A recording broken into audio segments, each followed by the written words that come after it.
প্রতিবাদিনীর স্ত্রীর হাতটা ধরে ডেকে নিয়ে গেল সিঁড়ির মাঝখানে।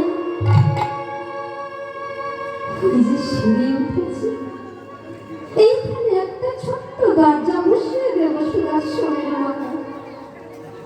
কারণ আমাদের তো ঘুমোলে হবে না, ওই দুটো ছেলে বৌমা তারা ঘুমোচ্ছে। আর যদি চোর ডাকাতেরা যদি আমার সংসারটাকে তছনছ করে দিয়ে যায়, আমাদের তো ঘুমোলে হবে না সুদর্শনের মা। কারণ ঘরটা তো আমাদের তৈরি। আমি কষ্ট করে এই যে ঘরটা তৈরি করেছি, আর চোর ডাকাতেরা এসে যদি এই ঘরটাকে তছনছ করে দিয়ে যায়, আমার সংসারটা ভেসে যাবে। এই যে এই সিঁড়ির তলায় একটা দরজা বসিয়ে দেব, এইখানে আমরা স্বামী স্ত্রী দুজনে সারা রাত পাহারা দেব।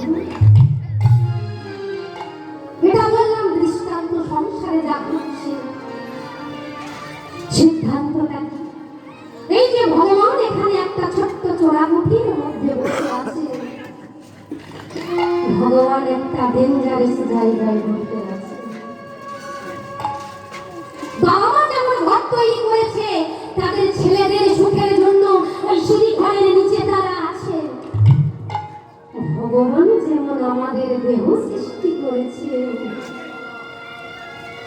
ভগবান একটা ডেঞ্জারাস জায়গায় বসে আছে।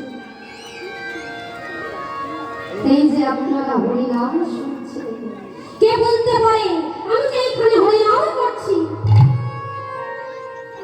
কে বলতে পারে আমি পরের বছর ফের হরিনাম করতে পারবো? এই একটা বছরের মধ্যে যদি বেলুনের হাওয়াটা ফুস করে বেরিয়ে যায়, তার হরিনাম করা সম্ভব হবে না। তাই ভগবান তার গানের দ্বারাই বুঝিয়ে দিলেন